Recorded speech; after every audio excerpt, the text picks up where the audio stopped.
महिला मुख हाथी। बहुत समय पहले की बात है। राजा चंद्रसेन के अस्तबल में एक हाथी रहता था। उसका नाम था महिला मुख। महिला मुख हाथी बहुत ही समझदार, आज्ञाकारी और दयालु था। उस राज्य के सभी निवासी महिला मुख से बहुत प्रसन्न रहते थे। राजा को भी महिला मुख पर बहुत गर्व था, क्योंकि वह बहुत समझदार, आज्ञाकारी और दयालु था। इसलिए कुछ समय बाद महिला मुख के अस्तबल के बाहर चोरों ने अपनी झोंपड़ी बना ली। चोर दिन भर लूटपाट और मारपीट करते और रात को अपने अड्डे पर आकर अपनी बहादुरी का बखान करते थे। चोर अक्सर अगले दिन की योजना भी बनाते थे कि किसे और कैसे लूटना है।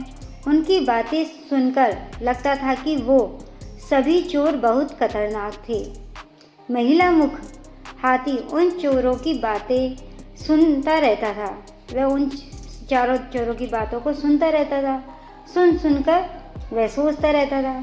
कुछ दिन बाद महिला मुख पर चोरों की बातों का ऐसा असर होने लगा कि महिला मुख को लगने लगा कि दूसरों पर अत्याचार करना ही असली वीरता है। दूसरों को परेशान करना, दूसरों पर अत्याचार करना, मारपीट करना, यही असली वीरता है। इसलिए महिला मुख ने फैसला लिया कि अब वो भी चोरों की तरह अत्याचार करेगा। और सबसे पहले महिला मुख ने अपने महावत पर वार किया और महावत को पलट कर मार डाला। यानी उसके ऊपर अत्याचार किया और पटक के और उसको मार डाला, क्योंकि उसके ऊपर चोरों की संगति का असर हो गया था।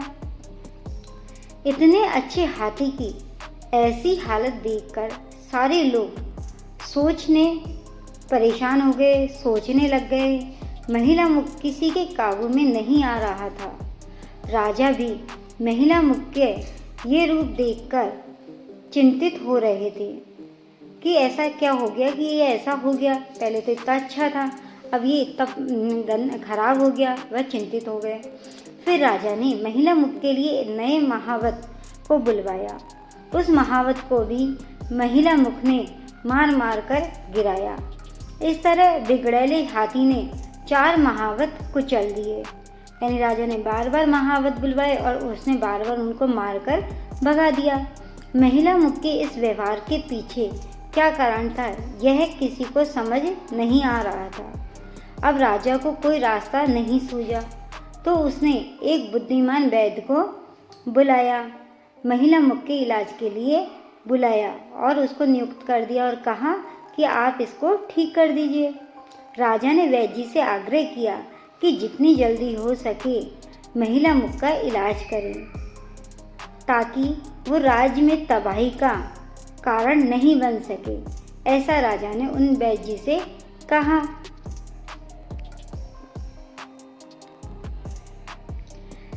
कहने के बाद वैद्य जी ने राजा की बात को गंभीरता से लिया और महिला मुख की कड़ी निगरानी शुरू की कि वह ऐसा क्यों कर रहा है। वो उसकी निगरानी करने लग गए, देखने लग गए।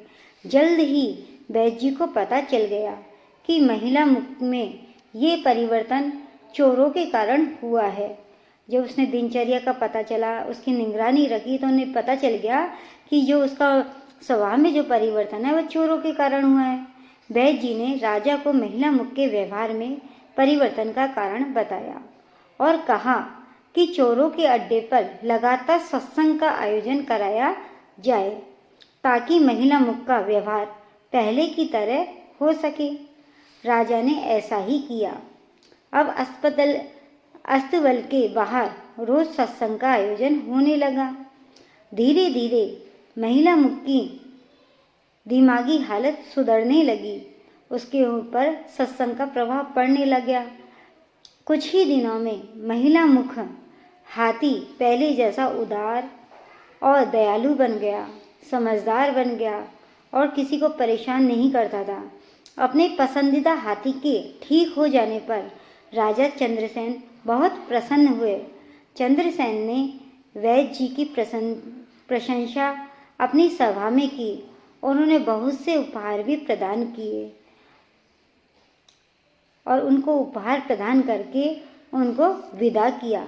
इस कहानी से हमें सीख मिलती है कि संगति का असर बहुत जल्दी और गहरा होता है, इसलिए हमेशा हमें अच्छे लोगों की संगत में रहना चाहिए और सभी के साथ अच्छा व्यवहार करना चाहिए। गलत संगत में नहीं रहना चाहिए, नहीं तो हमारे ऊपर भी उसी का प्रभाव पड़ेगा, हम भी गलत हो जाएंगे। जय श्री कृष्णा दोस्तों, यह थी हमारी आज की कहानी। अगर आपको यह कहानी पसंद आ रही हो तो हमारे चैनल को लाइक, शेयर एंड सब्सक्राइब जरूर करें। हमारे चैनल को सब्सक्राइब करते रहें, जिससे कि हमें भी मोटिवेशन मिल सके और हम भी आगे और कहानियाँ आपके लिए ला सकें। जय श्री कृष्णा दोस्तों।